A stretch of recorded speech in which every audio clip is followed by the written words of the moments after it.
So hello friends, no time, no tension, only revision and you are most welcome to our channel Target Revision. So जैसा कि हम लोग post modern literature के सभी one of the most important writers को एक एक कर स्टडी कर रहे हैं उनके बायोग्राफी और वर्क के साथ। सो आज की इस सेशन के माध्यम से हम लोग पोस्ट मॉडर्न लिटरेचर के he one of the most important and prominent writer जो कि टेड ह्यूजेज को स्टडी करेंगे। सो चलिए देर न करते हुए इस सेशन को स्टार्ट करते हैं। तो यह सेशन बहुत ही मोस्ट इंपॉर्टेंट होने वाला है, तो आप लोग इस सेशन को स्टार्ट करने से पहले आप अपने दोस्तों के साथ शेयर जरूर कर दीजिए। सो चलिए देर न करते हुए इस सेशन को स्टार्ट करते हैं। So first, he was born in 1930, यानी टेड ह्यूजेज का जो डेट ऑफ बर्थ जो कि 1930 है, and he was died in 1998, और इनका जो कि डेथ जो कि 1998 में है। And Edward James Ted Hughes was an English poet and a children writer. It means Ted Hughes जो कि एक English poet and a children writer, और एक चिल्ड्रेन राइटर भी है। एंड यहाँ से सम रिलेटेड पॉइंट जैसा कि वाल्टर डिलामेयर जो कि एक चिल्ड्रेन पोएट है, एंड वाल्ट विटमैन जो कि पीपल पोएट है, इसे ध्यान में रखिएगा इन सभी पॉइंट्स को। And next, Hughes was British poet laureate following John Betjeman from 1984 to 1998। It means Ted Hughes जो कि 1984 से 1998 तक जॉन बेट्समैन के बाद ये एक ब्रिटिश पोएट लॉरिएट रहे।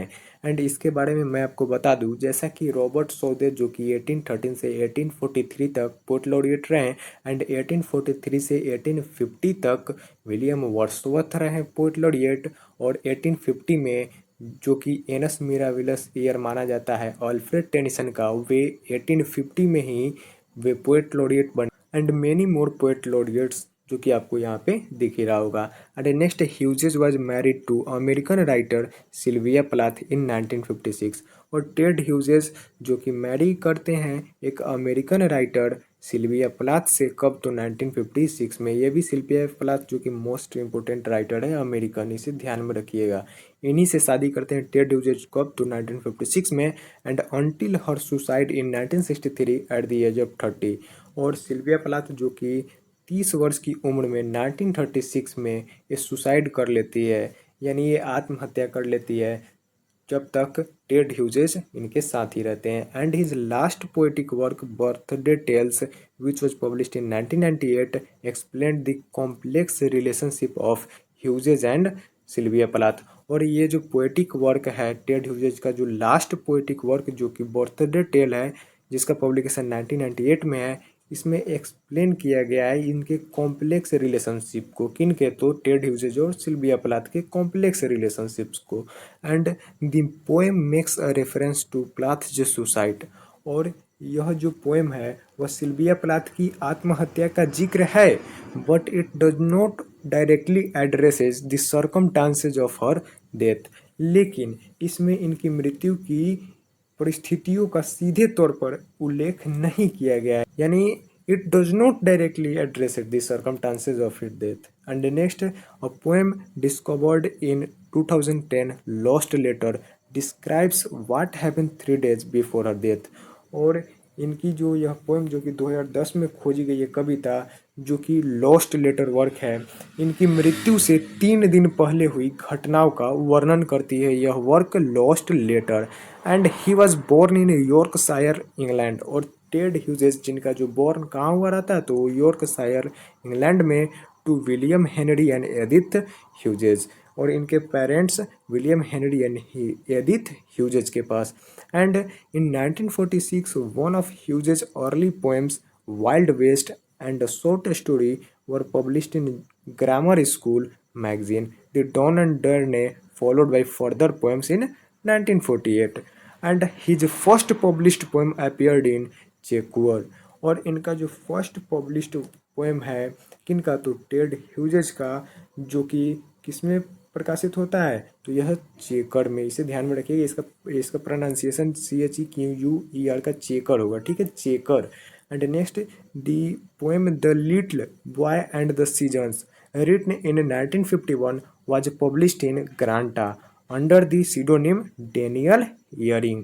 और इनका जो यह पोएम है जो कि 1951 में लिखी गई, यह poem the little boy and the seasons, जो कि ग्रांटा में डेनियल हियरिंग के, मतलब डेनियल हियरिंग के सीडोनिम से यह क्या हुआ है, यानी यह डेनियल हियरिंग के सीरोनिम से यह पब्लिश्ड हुआ है, ये ध्यान में रखिएगा।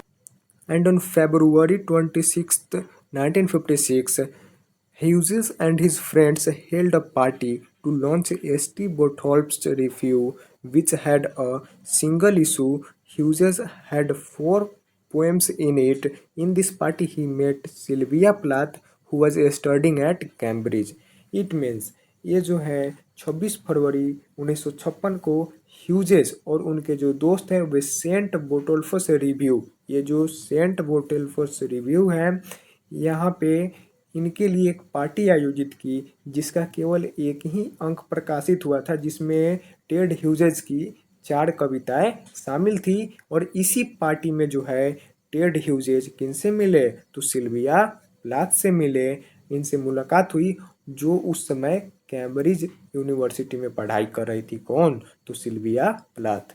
एंड नेक्स्ट जो कि Hughes marry to Sylvia on June 16, 1956, और टेड ह्यूजेस जो कि सिल्विया प्लाथ से शादी करते हैं कब, तो 16 जून 1956। The date of Bloomsbury was specially chosen in honours of James Joyce. It means यह जो ब्लूम्सबरी की जो डेट यह 16 जून है, यह विशेष रूप से जेम्स जॉयस के ऑनर में यानी उनके सम्मान में इसे चुना गया था, इस डेट 16 जून को। जैसा कि मैं आपको बता दूं कि ब्लूम्सबरी डे कब सेलिब्रेट किया जाता है, तो 16 जून को, और 16 जून को ही टेड ह्यूजेस सिल्विया प्लाथ से शादी किए थे, इसे ध्यान में रखिएगा। इनके यह मैरी तो इम्पोर्टेंट नहीं है, बट यह डेट ब्लूम्सबरी डेट के लिए यह मोस्ट इम्पोर्टेंट पॉइंट है, इसे आप लोग ध्यान में रखिएगा कि ब्लूम्सबरी डे सेलिब्रेटेड इन 16 जून, इसे ध्यान में रखिएगा। एंड आपको मैं यहाँ से कुछ ब्लूम्सबरी से एसोसिएटेड राइटर्स के नाम में बता दूं, जैसा कि इनमें मोस्ट अगर प्रोमिनेंट की बात करें तो Virginia Woolf, Leonard Woolf, Clive Bell, Vanessa Bell, Duncan Grant, Desmond and Molly, E.M. Forster etcetera, ये सभी ब्लूम्सबरी ग्रुप के मेंबर्स हैं, इसे ध्यान में रखिएगा। And next he wrote the poem that would be published in वोडो which was published in 1967 and Recklings which was published in 1966. And in March 1960, Lupercal came out and won the Hawthornden Prize, and he found that he was being labeled as the poet of the wild, writing only about animals.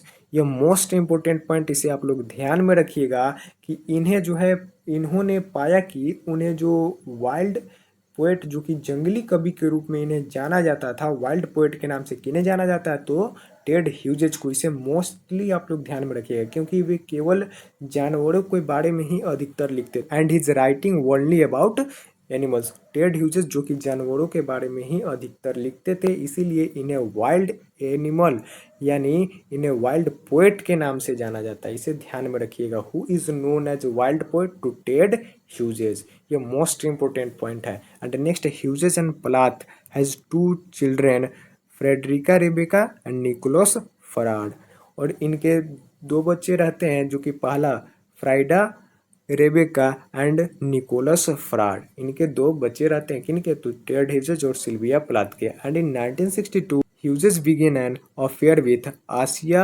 Wavell that caused Hughes and Plath to be separated in 1962, and she set off life in a new flat with the children.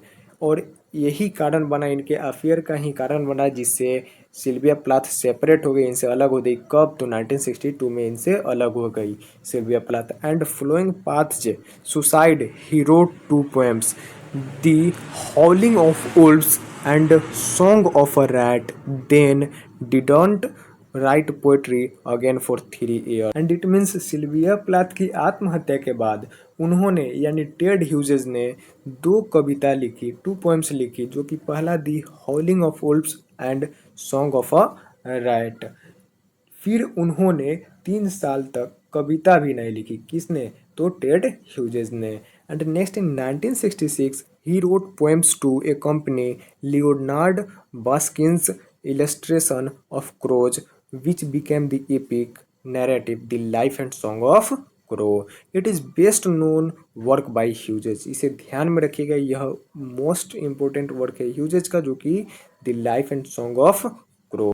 And on 25 March 1969, 6 years after Plath suicide, यानी 25 मार्च 1969 को Sylvia Plath की आत्महत्या के 6 साल बाद Asia weevil, यह वही है जिनका अफेयर टेड ह्यूजेस से रहता है, जिसकी वजह से सिल्विया प्लाथ सेपरेट हो जाती है यानी अलग हो जाती है टेड ह्यूजेस से, कब तो 1962 में।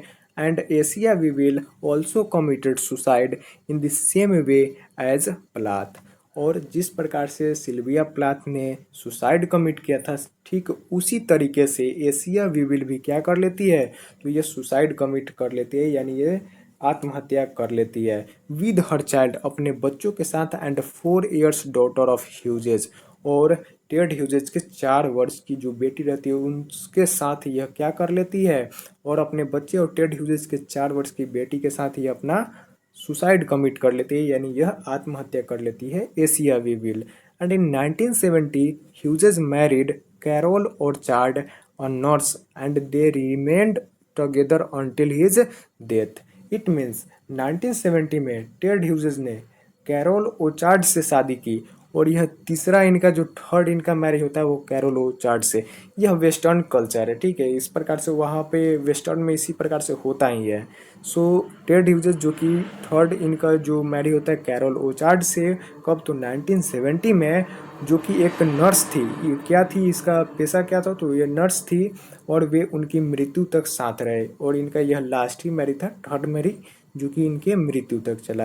अ memoir by his brother Gerald was published late in 2014 entitled Ted and I, and its subtitle, A Brother's Memoir, which Kirkus calls a warm recollection of a lauded poet. And Hughes' first collection was The Hawk in the Rain, which was published in 1957। और Ted Hughes का first collection work जो कि दी hawk in the rain है, जिसका publication 1957 है। And the second collection was Lupercal, और इनका जो सेकेंड कलेक्शन वर्क जो कि क्या है, तो ल्यूपर्कल वर्क है। And next the most significant work is crow, which was published in 1970।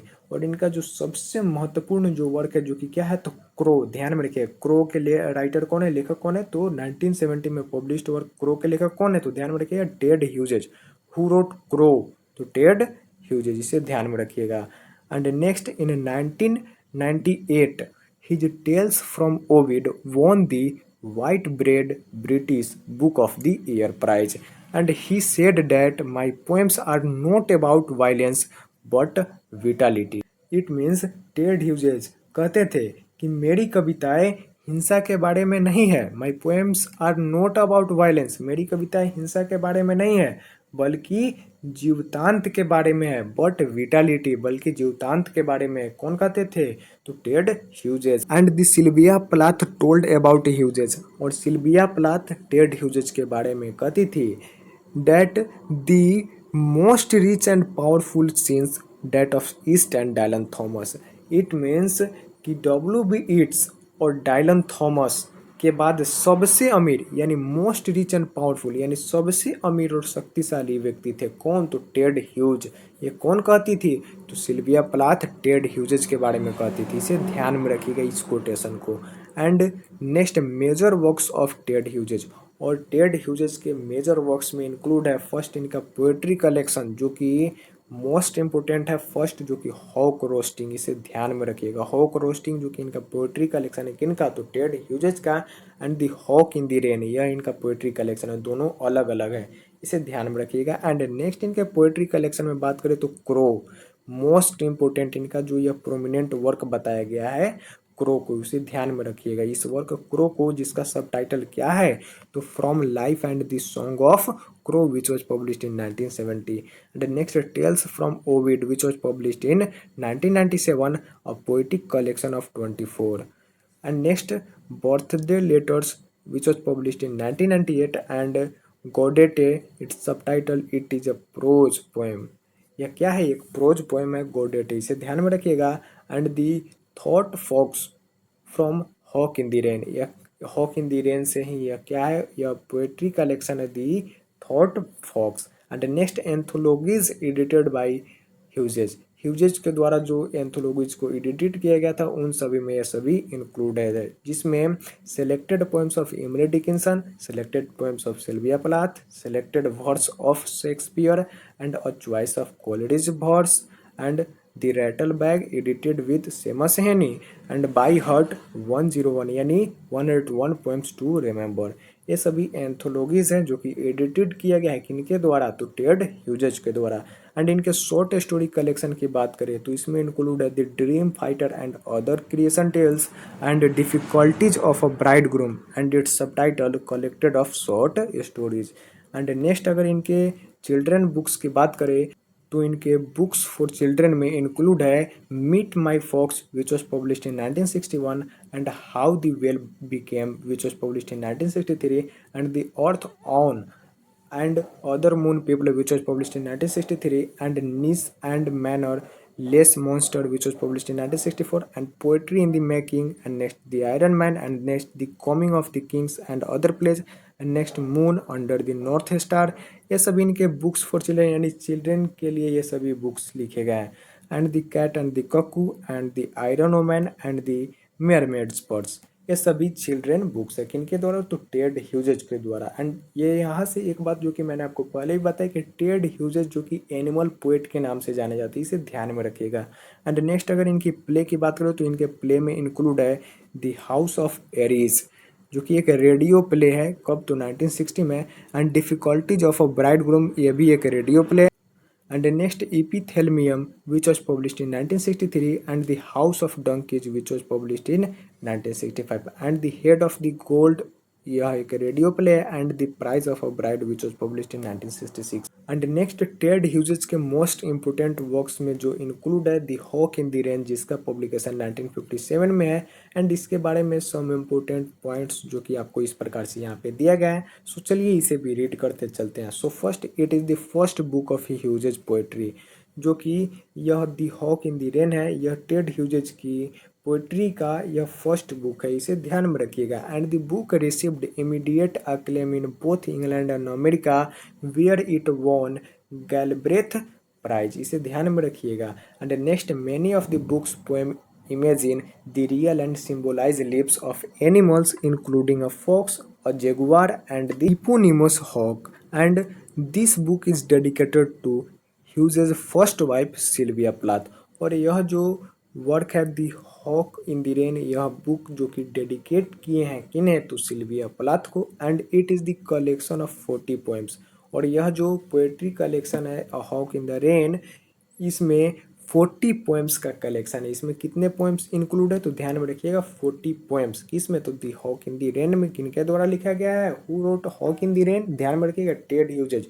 Who wrote the hawk in the rain, तो टेड ह्यूजेज। इसका पब्लिकेशन कितना है, तो 1957, इसे ध्यान में रखिएगा। एंड यहाँ से आप लोग हमें कमेंट बॉक्स में ये कमेंट कर बताइए, अभी तो मैं उसका सेशन आप लोगों को नहीं कराया हूँ, बट आप लोग हमें ये कमेंट कर बताइए कि हैरोल्ड पिंटर का जो वर्क दी रूम, दी बर्थडे पार्टी और दी दम बेबेटर, ये तीनों जो है हैरोल्ड पिंटर के द्वारा लिखे गए, जो कि एक मॉडर्न राइटर है, मॉडर्न पीरियड के। इन तीनों का पब्लिकेशन डेट कितना है, क्योंकि वह हमें लगता है इसी से रिलेटेड है, इसीलिए मैंने इसे आपसे पूछा है। सो आप लोग इसका आंसर आप लोग हमें कमेंट बॉक्स में कमेंट कर दीजिए। एंड नेक्स्ट चलते हैं, नेक्स्ट जो कि इनका वर्क है दी आयरन मैन, यह मोस्ट इंपोर्टेंट है, किनके द्वारा लिखा गया आयरन मैन है, तो टेड ह्यूजेज के द्वारा। टेड ह्यूजेज का यह वर्क दी आयरन मैन जिसका पब्लिकेशन 1968 है, इसे ध्यान में रखिएगा। एंड इट्स कंप्लीट टाइटल, और आयरन मैन का कंप्लीट टाइटल क्या है, तो दी आयरन मैन जिसका कंप्लीट टाइटल, इसका subtitle a children's story in 5 nights, क्या है, a children's story in 5 nights. And it is a science fiction by Ted Hughes, और यह जो वर्क है टेड ह्यूजेज के द्वारा लिखा गया दी आयरन मैन जिसका जेनर क्या है, तो साइंस फिक्शन, इसे ध्यान में रखिएगा। And next it describes an unexpected arrival of a giant metal man, giant मतलब होता है कि विशाल, metal man of unknown origin who reigns destructions on the countryside England by attacking industrial farm equipment before befriending a small boy Hogarth and defending the world from a monster from outer space। And Hughes wrote its sequel The Iron Woman, और Ted Hughes जो कि the iron woman work का sequel the iron woman लिखे and describing its retribution based on environmental themes related to pollution.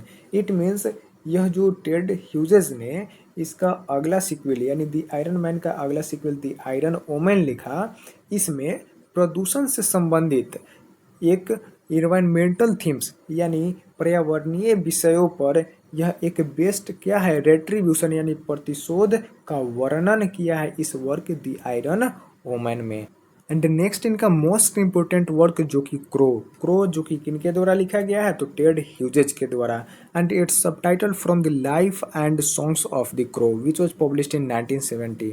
And next it is the most important work of Ted ह्यूजेज published in 1970। देखिए यहाँ पे दिया भी गया है कि यह टेड ह्यूजेज का मोस्ट इंपोर्टेंट वर्क है जिसका पब्लिकेशन 1970 में है बाय फेबर एंड फेबर, जिसका पब्लिकेशन फेबर एंड फेबर के द्वारा किया गया, इसे ध्यान में रखिएगा।